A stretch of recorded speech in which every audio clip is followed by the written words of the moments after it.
Chapter 4. I was soon introduced into the presence of the magistrate, an old benevolent man, with calm and mild manners. He looked upon me, however, with some degree of severity, and then, turning towards my conductors, he asked who appeared as witnesses on this occasion. About half a dozen men came forward, and one being selected by the magistrate, he deposed that he had been out fishing the night before with his son and brother-in-law, Daniel Nugent, when, about 10 o'clock, they observed a strong northerly blast rising, and they accordingly put in for port. It was a very dark night, as the moon had not yet risen.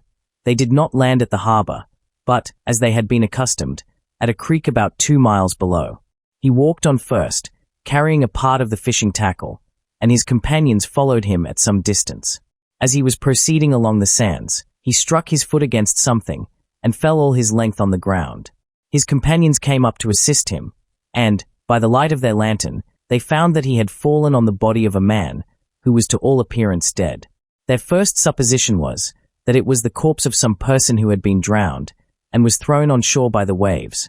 But, upon examination, they found that the clothes were not wet, and even that the body was not then cold.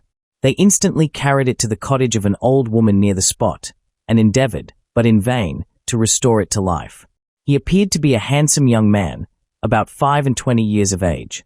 He had apparently been strangled, for there was no sign of any violence, except the black mark of fingers on his neck. The first part of this deposition did not in the least interest me, but when the mark of the fingers was mentioned, I remembered the murder of my brother, and felt myself extremely agitated. My limbs trembled, and a mist came over my eyes, which obliged me to lean on a chair for support. Oh, just when it was getting good. The full chapter is on my channel. Come and listen.